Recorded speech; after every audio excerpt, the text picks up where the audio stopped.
अस्सलाम वालेकुम, कैसे हैं आप सब। उम्मीद करती हूँ कि आप बिल्कुल ठीक ठाक होंगे। Welcome to my YouTube channel और मैं हूँ डॉक्टर मोहम्मद शफाक।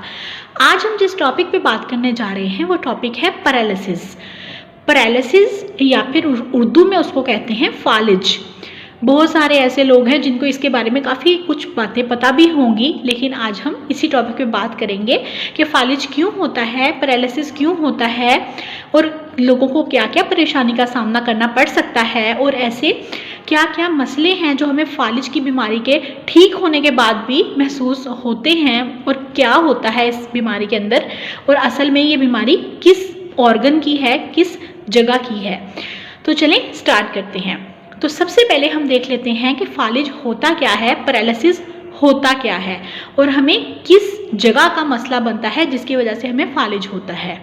फालिज होता है जी हमारे दिमाग का मसला, कि जब हमारे दिमाग में किसी हिस्से में खून की सप्लाई सही से ना हो तो उसको कहते हैं कि इसको स्ट्रोक होना शुरू हो चुका है।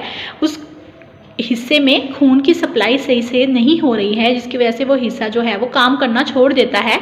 और इसके अलावा क्या होता है कि हमारी जो जिस्म है, हमारे जो मसल्स हैं, हमारी पूरी बॉडी हमारे ब्रेन के साथ कनेक्ट होती है, हमारे दिमाग के साथ कनेक्ट होती है, जिसकी वजह से क्या होता है कि अगर हमारे दिमाग का कोई भी हिस्सा ख़राब हो जाए तो वो हमारे जो जिस्म का हिस्सा है उसको मैसेज भेजना बंद कर देता है, जिसकी वजह से हमारे पट्टे कमज़ोर होना शुरू हो जाते हैं और हमें एकदम से क्या होता है कि हमारे जो पट्टे हैं बिल्कुल भी काम नहीं कर सकते और इसलिए फिर हम कह देते हैं कि इसको क्या हुआ है, इसको फालिज का अटैक हुआ है।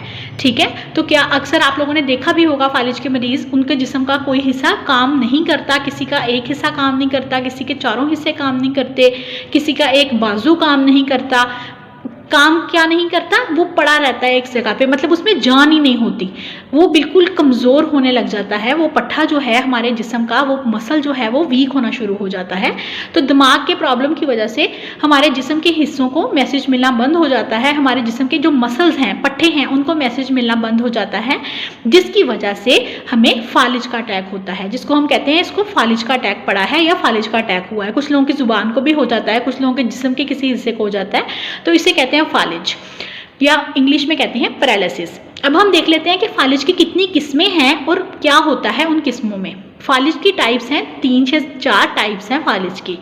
फालिज की 3 से 4 टाइप्स हैं, पैरालिसिस की 3 से 4 टाइप्स हैं, जिसमें सबसे पहली टाइप है मोनोप्लेजिया।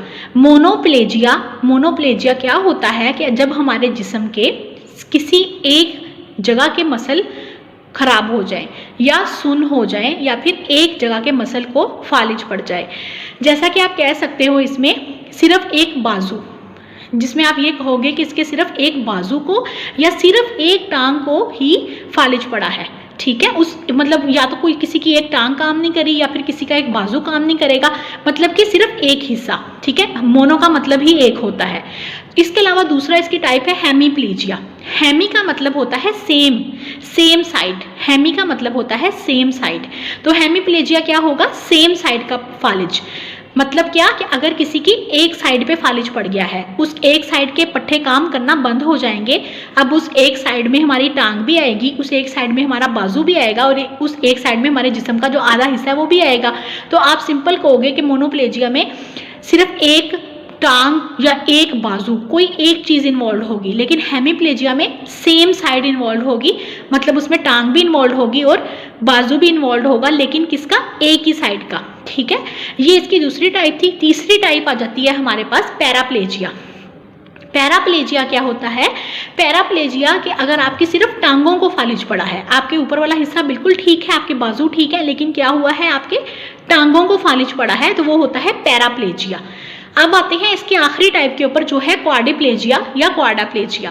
क्वाड कहते हैं 4 को, अगर आप इसकी मैथमेटिक्स में जाएं तो क्वाड कहते हैं 4 को, 4 को। तो क्वाड्रिप्लेजिया क्या होता है, जिसमें आपके जिस्म के चारों साइड, मतलब आपका पूरा जिस्म इन्वॉल्व हो जाता है, आपके एक बाजू भी, दूसरा बाजू भी, एक टांग भी, दूसरी, मतलब आपके चारों हिस्से इन्वॉल्व हो जाते हैं, चारों हिस्सों का फालिज पड़ता है। तो ये थी जी फालिज की कुछ टाइप्स। जी, तो ये फालिज की कुछ टाइप्स थी। अब हम बात करेंगे कि हमें फालिज होता क्यों है, आखिर ऐसी क्या रीज़न है, वजूहात हैं, कॉजेज़ हैं जिसकी वजह से किसी भी इंसान को फालिज का अटैक हो सकता है।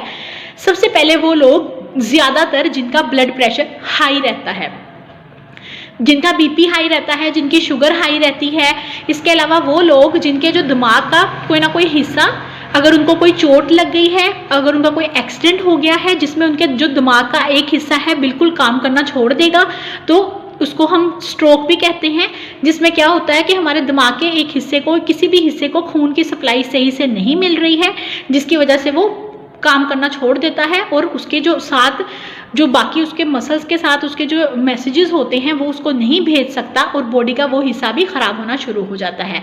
तो हमने अभी क्या देखा कि हम क्या क्या ऐसी वजूहात हैं।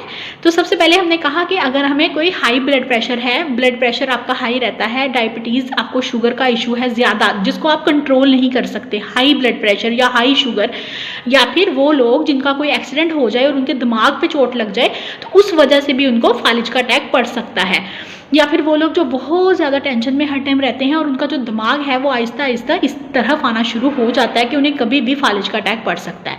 तो ये इसकी कुछ वजूहात थी जिसकी वजह से फालिज का अटैक हो सकता है। तो अब हम आ जाते हैं इस चीज़ के ऊपर कि आखिर ऐसे सिम्टम्स क्या हैं जिससे हमें ये पता चलेगा कि इस बंदे को फालिज हुआ है। सिम्टम में सबसे पहला सिम्टम मतलब कि अलामात ऐसी क्या क्या होती हैं कि हमें पता चलता है कि ये मरीज़ फालिज का है।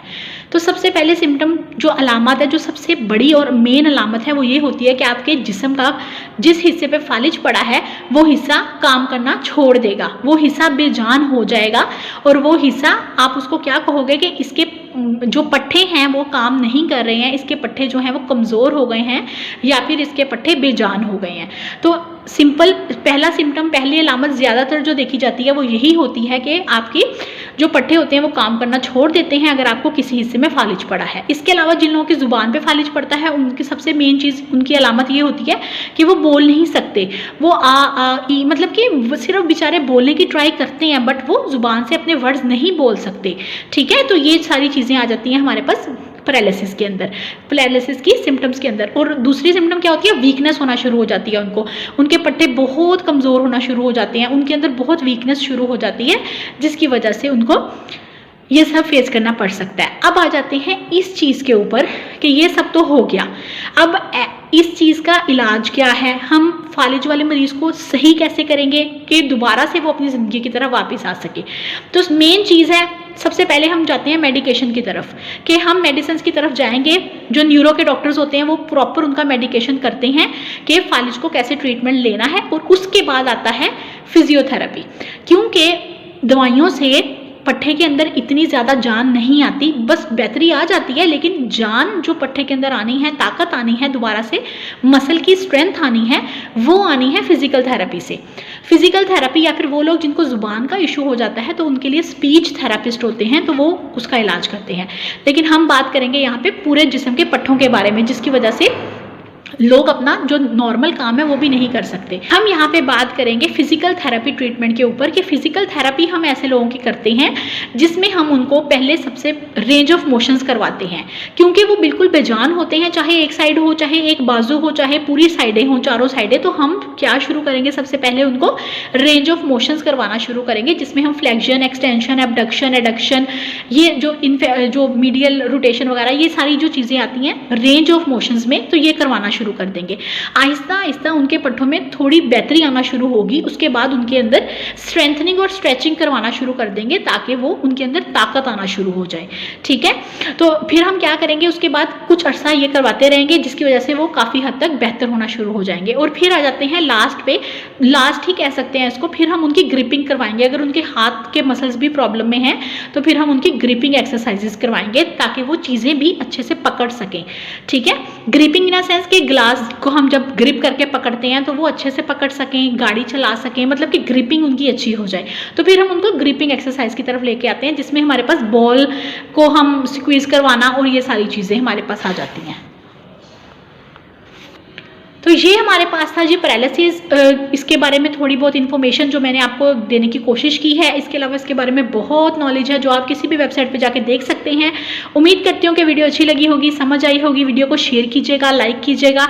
अगली वीडियो के साथ इंशाल्लाह जल्द हाजिर होंगे। ओके, अल्लाह हाफिज़।